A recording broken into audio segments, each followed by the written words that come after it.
All right. Hello and welcome everybody to um, Golden Alchemy Meditation for our interview today. My name is Brandy Wolf, and I am the founder of Golden Alchemy Meditation and a certified Master of Wisdom and meditation teacher. And one of the things I like to do is to interview people about how meditation has impacted their life and their spiritual journey and all the wonderful things that they do. So today, I actually have with me Burma Naylor, and she is with Wanderlust, Reiki, and Mala. And I'm going to read you, did I do it right? Reiki and Mala, or is it Mala and Reiki? Mala and Reiki. Mala and Reiki. Okay. I always get that confused. So I want to tell you just a little bit about Burma and share her bio, and then we're going to start asking her questions and letting her talk. So Burma truly enjoys mala making as an outlet for her creative energy. And while she's hand tying the malas, you'll find her listening mostly to, I might slaughter the name just because I usually just say the Gayatri mantra, but Deval Premal's Gayatri mantra, where she's discovered the most profound and deepest meditations. So she invites Reiki in, and connected to this source, it allows each mala that she makes to be infused with the highest and best intention for each recipient. So she has received Reiki for many years, and she's received lots of benefits firsthand from getting Reiki done. And now she is actually in that healing modality herself, along with crystal and sound healing. And I might just add too that she recently became certified to be able to go into hospitals and medical environments to get Reiki. And I was one of the blessed recipients of this Reiki for my surgery. And she has found all of this to bring more peace, calm, and harmony into the lives of others. And I'm sure into your life too. Absolutely. Thank you for having me. You're welcome. Thanks for joining me. And thanks for wearing a Led Zeppelin shirt. I love it. Well, yeah, Led Zeppelin and a mala. This is the first mala that I bought. And one of the reasons why I really like it, which is so silly, but it has a little Idaho emblem on it. And so I call it my Idaho mala. You know, I rotate them throughout my life. So, so Burma, tell everybody a little bit about you, just like family, your personal stuff. You know, what do you do in your day job? Because you're kind of a superhero. You do lots of different things. You wear lots of different caps. Well, thank you. I do have a cape back here. Yeah, so that's always a loaded question on how to answer that, right? So I have been a real estate agent for a little over 20 years here in the Valley, in the Boise area. And I grew up in that world. My stepdad was a custom home builder. So that's been near and dear to my heart for many, many years. And I continue to service people in that way. And I am married. I have 3 kiddos. My oldest is almost 25. And then a 13-year-old and an 11-year-old. We live in Boise. I've been here for about 22 years, and yeah, life is good. Things are wonderful. It's been a fun journey. Yeah, yeah. And so my mom wanted to tell you that you're famous. Oh, yes, you're famous in the Treasure Valley because she started walking around the other day wearing her mala, and she went to a drum circle, and somebody was all, "Is that one of Burma's?" She's like, "Yes." And she goes, "Burma's my friend." And her name was Jen. So I don't know, there's lots of Jens in the world, but her name is Jen. And then she went into Eyes of the World, and the same thing happened. Is that Burma's? Yes. I love it. I love it. Spreading love one mala at a time. That's right. That's right. So I thought that was kind of fun. Great. Depending on the circle that I'm running around, the same thing will happen to me too. I love it. That makes my heart happy. Yeah, yeah. So it's fun. You put a lot of love and a lot of energy into them. So what guided you to making malas? How did you get to that point? Yeah, it's kind of an interesting story. I'll keep it somewhat short, but so as I mentioned, my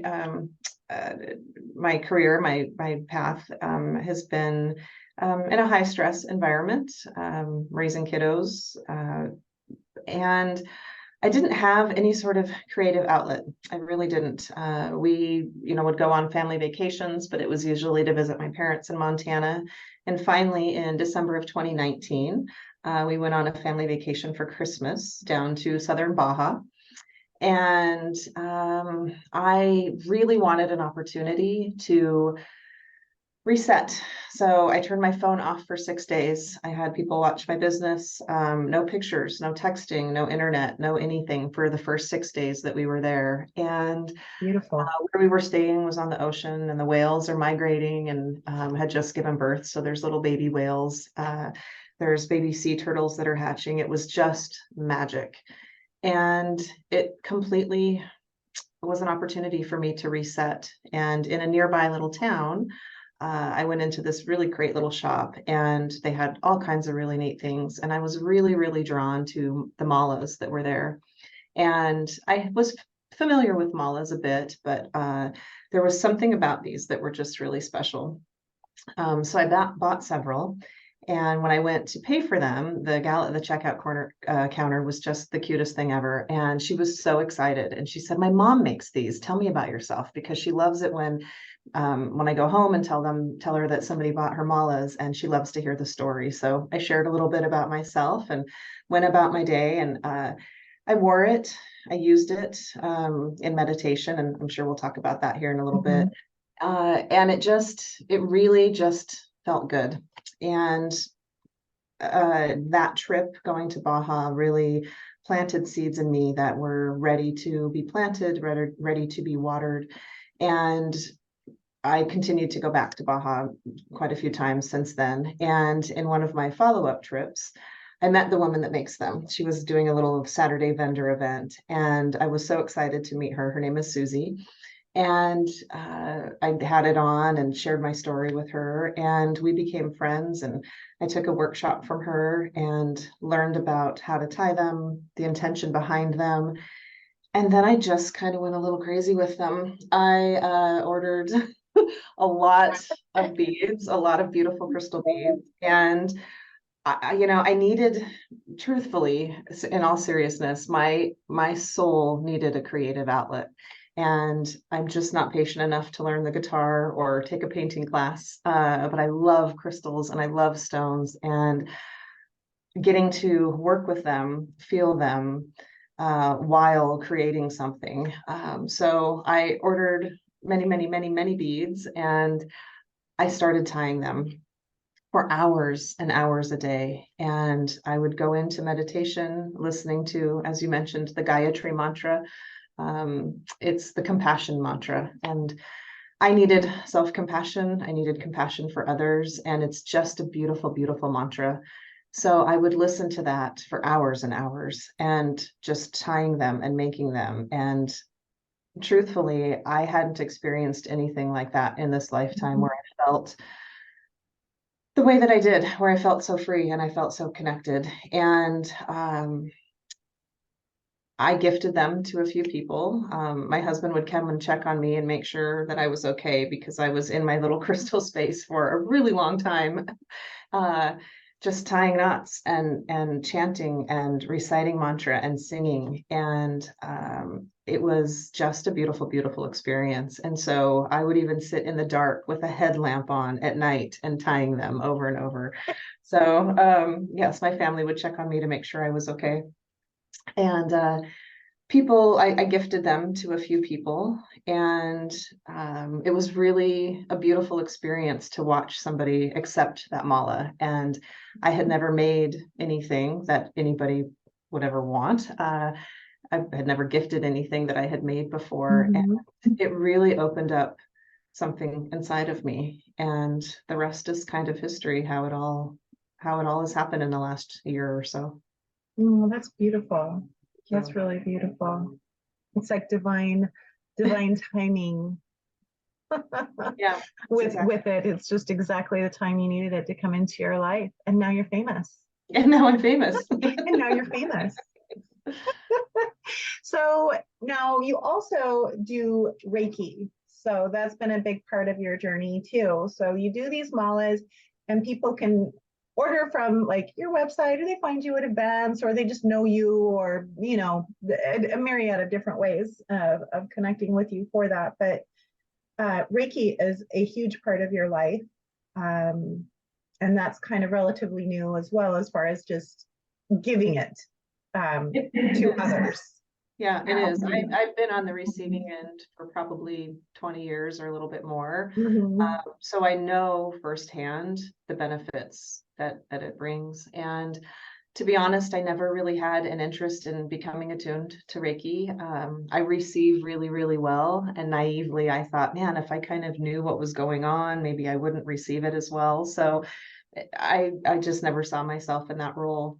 And then a few years ago, and my family receives Reiki as well, my kiddos. And anytime I would take them to Reiki, the house was just more peaceful for a few weeks afterwards, at least. It just was like everybody in my family just went, and if only I would have done it proactively instead of waiting for the chaos to grow and grow and then go, oh, wait, that's right, Reiki. So a few years back, my son had kind of a rough day at school, and I was tucking him in late at night, and he's got long hair, and I was just kind of, petting him goodnight and telling him I love him and sending him well wishes. And as my hand was moving over him, over his head, I thought, man, I really wish I could take him to Reiki right now because he just needed it. And I thought, wait a minute. If I was attuned to Reiki, this could be bedtime. Oh my gosh, my kids could receive Reiki every day at bedtime. And that's really what shifted my perspective on being open to it coming into my life. I took a few courses and it really piqued my interest. It was a really beautiful experience. And I took a few more courses from a few different people. Ended up taking the master course and then most recently the medical Reiki course. And what a gift it has been to have that be a part of my life. What an honor it truly is to be a conduit of that energy. And the people that I have been able to connect with in the last year and a half, and know firsthand the benefits that one can receive from Reiki. It's truly an honor to be able to facilitate that. It really is. Yeah, that's really beautiful. And how blessed are your children? Right? Yeah, to get Reiki every night, that wonderful, juicy, calming Reiki energy that just feels so amazing. Yeah, it's really beautiful. And I saw an opportunity to invite Reiki in with tying the malas. So, I'm using my hands continuously. I'm giving myself Reiki and thought, why don't I invite Reiki in while I'm tying this and infuse that beautiful energy into these malas? And so the recipient can receive that going forward. So it's just really been kind of a neat marriage. It is. It is. And then we get to meditation, because being creative, meditation can look a lot of different ways, and when you're being creative, it's a form of meditation, because often when you are practicing creativity, you are in the present moment. You're not thinking about tomorrow and ruminating on what happened yesterday. You are fully in that moment of creative energy. And so, how I see it is that you are infusing them with Reiki while you're making them, which is meditative, but then you go into chanting, music, all of that. It's like a marriage of all three of them in a way. So tell me, like, how has meditation impacted your journey with what you do? Yeah, so meditation impacted my journey prior to the malas, prior to Reiki, being a facilitator of Reiki. I appreciate what you said about meditation can look a lot of different ways. And what I have really come to learn, especially doing the different events that I've done here in the last year, is I'm trying to help normalize people's relationship with their mind and help them understand that meditation doesn't have to look like it does in the pictures. In fact, it rarely does. Very rarely. And the biggest hurdle that I see people have, myself included, was thinking that my mind needed to be silent. When in fact, your mind is never going to be silent. It's not designed that way. Only And if you're in a coma so, or you're right, gone. You're right, dead or you're in a right, coma. It's the only time right. it's quiet. And so realizing that, here's what I think a lot of people do. They get the kids to bed or the pets quiet and they go into their space that they've dedicated to meditation, whatever that means, right? Meditation. Mhm. And they light their candle and they take a deep breath and then they start having thoughts. And they go, I knew I couldn't do this. And then they spiral into this negative self-talk. And so I really like to encourage people to understand that welcome those thoughts. Those Mhm. thoughts are coming in because they're meant to come through, and thinking of them like a cloud, right? The thought comes in, you acknowledge it, and it moves on. And the Mhm. more that you resist those thoughts, the more that you think that you're, that you're trying to create that silent experience, that's not how it works. So Mhm. I like to give the example of, this is who you really are. This is your soul and your spirit and your being and the energy and the essence that is you. And Mhm. there's this crazy monkey mind that we're rolling around in this meat suit we wear all day long, right? In this Right. and meditation is an opportunity to be the watcher of those thoughts. Mhm. The observer. Yeah. Yeah, exactly, exactly. And so over time with a practice, because meditation is a practice, just like Mhm. yoga is a practice. So as you let those thoughts come in and you let yourself simmer in what's happening and really let the busy mind happen. And over time, as you practice, that space grows between who you really are and these thoughts that you're having. And so I believe that that silence that we're all looking for is really that space between those two things. And it only grows with practice. Yes. So for me, I, um, boy, I had a lot of thoughts, a lot of negative self-talk, a lot of Mhm. racing thoughts, a lot of really unhealthy thoughts, the way that we all do, I think. And the way for me, especially in the beginning to start, was guided meditation and Mhm. having somebody else's my mind focusing on somebody else's thoughts rather than my own. So I will always be eternally grateful to Wayne Dyer. I listened to a lot of Wayne Dyer for a long, long time while I was trying to reprogram my brain. And I think that's really a great place to start. And it gives your mind something else to focus on other than yourself. Because Yeah. as I say, you're your roommate for the rest of your life. So let's work Yes. on the relationship with your roommate. And I don't know It's so about you, true. but sometimes I haven't been a really great roommate. It's Um, very true. We're not often kind to ourselves, and we're not taught to develop a relationship with ourselves.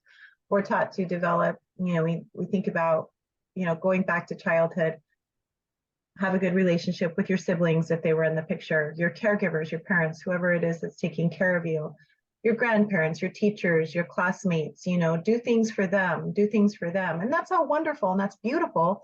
We want to serve others, but there's a huge important gap that's missing in that, and that is developing a relationship with ourselves. So we actually know ourselves enough that we can make decisions. And we're hugely lacking in that as a society, as a species. yeah, We are hugely lacking in that because people don't know who they are. And then they find themselves overcommitting because they become people pleasers because they're no longer pleasing their self. Overcommitting, doing this, doing what they think somebody wants instead of going, well, instead of doing what I think they want, how about I come inside and figure out what I want? right. We have to know ourselves before we can do that. So, Well, and I think too, especially in the day and age that we live in now, there's a lot of distraction, right? It's mhm, really easy to pick up whatever device it is that's in front of us and distract ourselves from going inside, going within. And sometimes it doesn't feel pleasant to go within. It doesn't feel pleasant to sit right. with your thoughts, but those thoughts are going to remain there until you let them process. Mhm, And that's a really beautiful thing with Reiki is it gives that body, that human body, an opportunity to just be in peace and relax and your parasympathetic nervous system to activate. And it's really truly an opportunity for people to have a busy mind. A lot of mhm, people will come in and they want to relax, right? They want to have a break right. from thoughts, but really let those thoughts come through Yeah. and let your body process them. And it's amazing what happens. So It is. Meditation, quite honestly, in my world, very rarely looks the way that, that it does in the pictures. Yeah.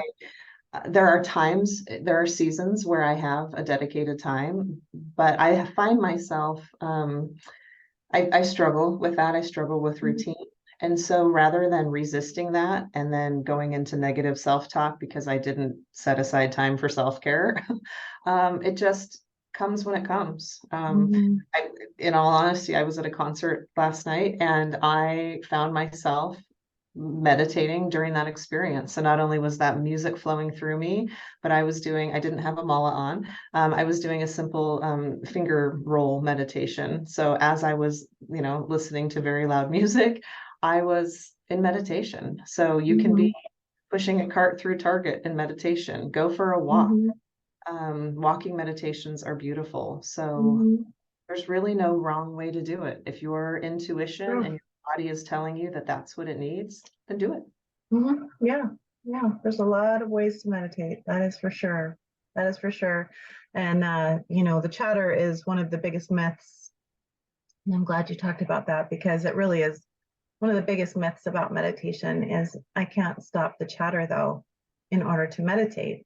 It's like, well, if you sat down next to a Buddhist monk that meditates for 10,000 hours a year, you're going to hear him say, I have chatter, and there's going to be times it's harder for them, easier for them when they can disengage from that chatter and let the cloud just float by, let it just float by so you can make that space in between your thoughts just a little bit bigger, Yeah. just a little bit bigger. And it's the number one thing I hear from people is, well, I can't stop the chatter, so I can't meditate. Perfect. You're doing it right then. Yeah, it's like, that's kind of what happens. So you kind of answered a little bit. I was going to ask you a little bit like, what does your practice look like? But you kind of already answered that, through that last question of just being able to, you meditate when intuitively you know you need to, wherever you're at, whether you're at a concert or at home in your Zen or you meditate every time you make malas. I do. I You do. know? It's a really beautiful gift that malas have given me, quite frankly. And so having a demand for them is really wonderful because it allows me to be in that space even more so than I probably would be. And I think too, just pausing is meditating. Mhm. Pausing before you respond. Breath work, paying attention to, am I breathing shallow? How is that feeling? Oh wow, let me just take a moment, Mhm. elongate my inhale and elongate my exhale and pause at the top of the breath and pause at the bottom of the breath. That's meditation. Indeed. It really is. So it truthfully can be done at any time and anywhere in any situation. And because it is a practice, it's really neat firsthand experience to watch. Oh gosh, there's so many things in the last couple of years that I, being that watcher or that observer of myself, I will go, wow, huh, I handled that a lot differently than I would have 5 years ago. I handled that a lot differently than I would have 10 years ago. And I think we need to celebrate those moments for ourselves where we are noticing that, huh, I did a little bit better there. Yeah. The next moment I might not. But for that one moment, I reacted, I handled that situation differently than I would have before. And meditation Mhm. is a huge piece to that. Yeah, no, it is. It is. And it's nice to recognize how far you've come because that's the biggest part of meditation is, yeah, it feels good in the moment. Yeah, that's great. But the true benefits are out there when you're engaging with the world, handling those situations, and then we can go, oh, wow, I'm doing a good job. Yeah, So mantra is very sacred to you. it is. Yeah. So tell me about that. Like, when did you start with using mantra and, how did that impact you? So I have always enjoyed music. I connect very much with live music, with being witness to somebody who is being vulnerable and allowing us into that part of them. Mm-hmm. And I love mantra one of the main reasons is because most of the time it's not in English. And that really helps us get out of our heads, right? It really Indeed. helps us have to hang on to the meanings of things. We can get from this space to this space. And I think Mhm. that's one of the most beautiful things with mantra is that it connects us in a different way. So I would say within the last 4 or 5 years, mantra became a bigger part of my life. I was introduced to it through something called a compassion challenge that a friend of mine puts on each year. And we were introduced to 4 or 5 different mantras and had a little homework assignment on which one, resonated with us the most. And for me, it was that Gayatri mantra. And it's a Mhm. lengthy mantra, which I think I found it challenging. And Yeah. so man, I want to be able to recite that. I want to be able to say that. It was different than, 4 or 5 words. It's quite lengthy. Yes. And then I got into my head and doubted that I would be able to, and what would it sound like, and all the things that we all Yeah. do. And really, it was through tying the malas and listening to that on repeat for hours and hours that all of a sudden I noticed myself singing it, when the Yeah. music was on, singing when the music was off. And I didn't need to know what it meant in English. I didn't Mhm. need to translate it. My heart knew that I connected and resonated with it. So, yeah, mantra is sacred. It's beautiful. I think it's a way for an ancient, um, um, uh, I just lost the word, an ancient language to carry on in modern times. Mhm. And um, your heart and your soul and your being knows when it is connecting with something that is sacred in that way. Oh, it's so true. It's so beautiful. And I love that you brought up that you find yourself not while you're tying, like just while you're out there in the world and the mantra comes in, Yeah. and the mantra is there, it's existing. And how much more beautiful is that instead of letting your mind wander down rabbit holes, it's occupied with this compassion mantra. Yeah. And you're tapping into the vibration of that mantra because, like you said, the words are, it's about compassion, but you don't have a meaning for every little word. So you're actually able to let go a little bit more. Yeah. Like that's just so beautiful. Yeah, and I think it's important to recognize too, and to talk about that mind, even somebody that meditates a lot or is in reciting mantra, minds wander. That's what they're meant Yeah. to do. That's what they're Yeah. designed to do. Oh, yeah. So it doesn't prevent it from happening. It just brings Mhm. us back, right? It Brings us brings us back to back. center. Yep, yep, it really Mhm. does. And so when the mind is wandering and you're noticing, oh, you know what, I don't want to think about that anymore, or I'm feeling a certain way. What's making me feel a certain way? Oh, well, look at the thoughts I was just having. There's a Yeah. solution to that. Instead of what do I do and just sitting in this negative self-loathing space, I have a tool that brings me back, right? All of Yeah. these tools in the toolbox that help us get through the things that we get through in a day. Absolutely. One of my favorites at nighttime is well, I've got kind of two, and it's the Shanti mantra for peace, but also Ho'oponopono. When I wake up at night, everything's worse at night. Your thoughts are worse at night. The what ifs come in at night. Like everything is just like on steroids, really.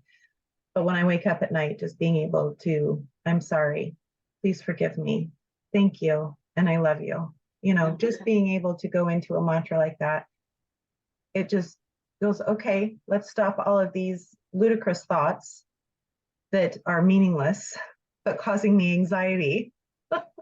Let's go to something more beautiful, to occupy my mind so I don't have to have those right now. Yeah. And inevitably, it helps me fall back asleep. So, I think too, yeah. it's important to talk about, I think a lot of people know about malas, but they don't, they know that they're pretty and that people wear them. Yeah. But they don't know really what, speaking of tools, the type of tool that Yeah. it can be. So if it's okay, I'd like to just kind of chat Please. about that. Yes. I'll do it with So you. yes, please. So there are 108 beads in a traditional mala, plus a guru bead. Guru means Mhm. teacher. And you mentioned anxiety, and this is what made me think of it. So really, malas are a counting tool. they're a counting tool, and they're a tool to give that monkey mind something tactile to do, right? Mhm. So there's many times where, you don't have to recite mantra or affirmations or do breath work. You can just run that mala through your fingers. There's many, many times where I do that. I know a lot of people have them in their car and will either have them, as they're driving or in one hand at a stoplight. And it's like that fidget toy for adults, right? Mhm.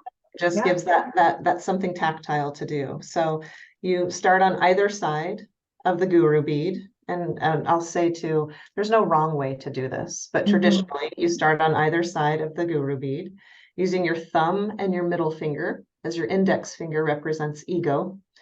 And you just move from bead to bead as you recite an affirmation or a mantra or just simple breath work. Mhm. So you can inhale, move to the knot in between the beads and pause at the top of the breath. Move to the next bead as you exhale. Move to the knot, pause at the bottom of the breath. Move to the next bead as you inhale.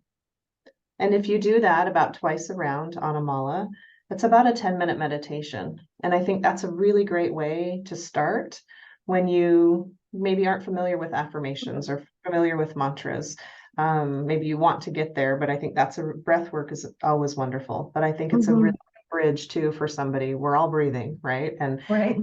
Um, and just realizing, wait a minute, all I had to do was inhale, pause, exhale, pause. Mhm.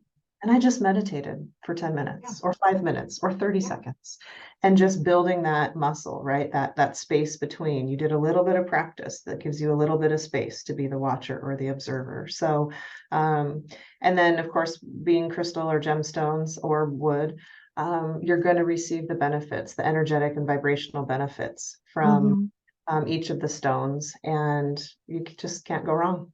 Yeah. Yeah. So easy. Mhm. So easy. And it is. So I always tell people when they are a fidgety person, that because sometimes I hear that, oh, I'm so fidgety. You probably need to get a mala just to help with that tactile, help your body feel a little bit more busy, Yeah, while you're disengaging. exactly. So that is just beautiful. So before we go into a meditation, I would love for you to lead us in a like 2 to 3 minute meditation. Um, but before we go into that, how can somebody work with you? Like, how do they connect with you? I mean, I'll put all your stuff, but in the comments of this, just so people can get a hold of you. But I want them to feel welcomed and invited as well. So, what's the best way for them to reach out to you? Yeah, thank you. So you can call or text me. My phone number is 208-440-4041. So that's my cell phone number. So you're always going to get me. You can visit my website. A lot of people ask, can they purchase the malas off of the website? I do have a lot of photos on there. Some of those are available, some are not. I can make custom malas as well. The inventory is constantly changing, and I don't want to spend my time managing a sales portal online. I would rather do it this way, and it makes it more personal. So calling, texting, send me an email, message me through my website. The website's Wanderlust Malas and Reiki.com. I'm at a lot of different local events, which has really been a surprising joy that has been added into my life. I absolutely love doing them. So if you go to my upcoming events page on my website, I always list all of the events that I have coming up, and they're always constantly being added to as well. So Mhm. um, I'm happy to meet somebody at a coffee shop if they want to look at malas. I have a Reiki space over on the bench at Kootenai and Orchard over on the bench in Boise. I'd love to meet people over there for, by appointment only, whether it's a Reiki session or if they want to look at malas. Remembering too that any mala that you get, you can bring in, we'll place it, if you come in for a Reiki session, we'll place it on a piece of selenite underneath the table that you're on during your session. So your mala will then be infused with that specific Reiki energy from that day as well. So That's I'm easy beautiful. to get a hold of. Yeah, very nice. And for people that are watching us, because there's going to be some people that watch us that are at a distance. Yeah. So you offer distance Reiki? I do. Yes, I do. Okay. I can do traditional Reiki as well as medical Reiki. You mentioned medical Reiki, and that's really a beautiful thing that I want to expand awareness, especially in Idaho. So I am a certified medical Reiki master, meaning I am certified to go into clinical settings. So it can be, from a dentist appointment to, open heart surgery and anything in between. So if you want to reach out to me for that, we can have a conversation about what that can look like. It can be all distance. It can be a combination of distance and in person, or it can be, a full in-person experience. And I would do that both locally as well as in other states or even other countries if need be. So Yeah. distance Yeah. sessions are really, really beautiful. In all honesty, I was a little reluctant when I was the Yeah. receiver of Reiki with a distance session. A lot of people prefer it in person, which I totally understand. But remember, it's all energy, and energy doesn't know time and space. It's so So I true. go into my Reiki space. I place stones where your chakras are, and if would be if you were laying on my table. And we have just a full session that way. And then I'll send you an email or a text recap at the end. And there's some really neat testimonials on my website specifically about distance Reiki. So Yeah. check those out. Yeah, it's really neat. Yeah, and for anybody watching that hasn't had distance Reiki, like I've done both. I've had in-person Reiki, I've had distance Reiki. My mom's a certified Reiki healer. I've been to Burma. There was another woman I used to go see, Florette. She's no longer here on this earth, but there's quite a few people I've gotten Reiki from, and I've gotten distance from too, and it works. You feel it, you sense it, you connect, and just like you said, it's energy. Energy doesn't know time and space.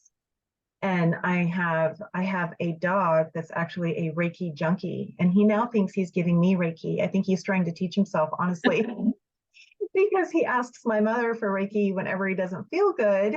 And now with my leg being broken, my foot being broken, he is, when I am in pain, he's laying his whole body against my leg, and I can't feel the Reiki, but he thinks he's giving it to me, and I'll take that. Yeah, absolutely. I'll take that because he's giving me good, positive, loving, healing animal, love, and it's very healing. But it's quite amazing the effects that Reiki has, because it's not just for humans, it's for all sentient beings. Absolutely. It's for everything. It's energy. Reiki can heal poisoned lakes. It can heal, animals, plants, trees, people, and it's just a truly beautiful thing. So if you're watching this and you want to know what distance Reiki is, I would just really encourage you to reach out to Burma, because it's quite amazing, and it's very healing. So yes, thank you. All right. Well, I am ready for you to lead us in a meditation. Perfect. So this meditation can be done open or eyes closed. I usually close my eyes when I share it, but for anybody that's listening or watching, feel free to leave your eyes open or closed. It's really just a simple grounding exercise, a grounding meditation. I think we hear that word a lot. And it might be one of the most overused words out there in this realm. And I think that it's important to understand, like, what is grounding? What are we trying to accomplish? Why do we want to be grounded? I don't know about you, but growing up, I didn't want to be grounded, right? So right? now No, it's all over. now that word has shifted meaning, and all of a sudden we want to be grounded. So it's really coming back into your body. Right. There are times to be floaty and in dream world and in other realms. And then there's times where, and most of the time in this human experience, it's important to be in your body and be present. Whether you're at work or with your children or your partner or driving, let's have everybody be in their body and be grounded. Indeed. So if everybody wants to just settle into a comfortable space, so you might be walking, listening to this, which is fine, driving, sitting, whatever it might be, but just take a big breath in through your nose and then exhale through your mouth.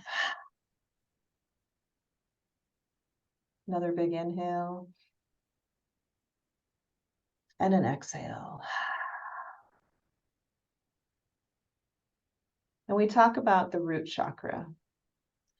That's at the base of your tailbone. And we want to root ourselves into Mother Earth. We want to root ourselves into that grounding energy. So keep breathing. Inhale, exhale.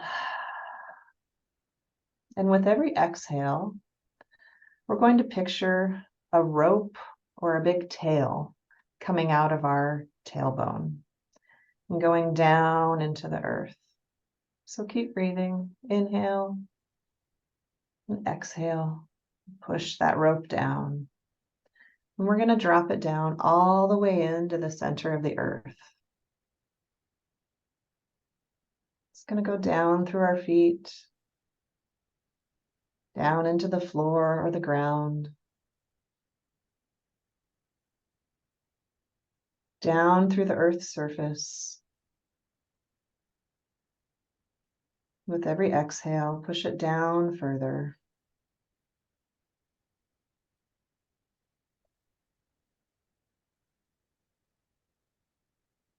Down into the center of the earth. And just when you think you've reached the center of the earth, the core of the earth, go just a little bit further. And then you'll want to picture a hook at the bottom of that rope. And I picture like a big boat anchor, like the type of anchor rope and the type of hook that it would take to anchor a cruise ship. So hook that hook into the center of the earth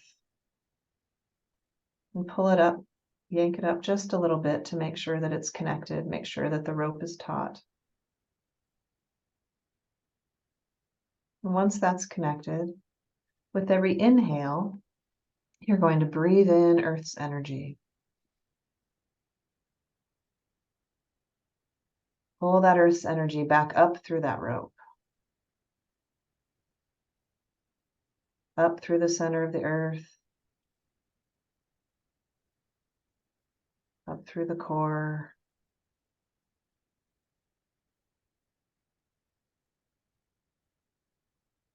Up into your feet. Into your knees. Keep breathing, and with each inhale, that energy is coming up into your root chakra, your sacral chakra, your solar plexus, your heart, your throat, your third eye, all the way to the crown of your head and beyond. And that Earth's energy is going to come all the way up and connect with the cosmos. And now we're going to pull the Earth's energy from the cosmos down from the sky, down into the crown of your head, your third eye, your throat, your heart, your solar plexus, your sacral chakra, and down into your root chakra. And throughout the day, with each inhale, you're pulling in the Earth's energy. And with each exhale, you're pulling down the energy of the cosmos down into your body. Take a big breath in. And big release through your mouth. And if your eyes have been closed, when you're comfortable, you can open your eyes. And remember that that's a tool you have to use at any time, anywhere. You don't need anything for that. So Beautiful. Namaste. Namaste. Well, thank you so much, my dear friend, for being here with me today and just for sharing yourself with everybody. Thank you. And for leading us in a meditation. Hopefully everybody will just feel more grounded after doing this. I do. Thank you. It's truly an honor. I appreciate you. Oh, I appreciate you. And thank you to everybody watching. You can find Burma's information if you're on YouTube. You can find it in the comment section. And if you are in any of our groups that we will post this, you'll find it in the comments as well. And you'll be able to find all of Burma's information and how to contact her. So if there's anything either one of us can help you with, please reach out to us. Otherwise, we are just sending you peace, love, and beauty, and just wrapping you in love and light. So namaste. Namaste.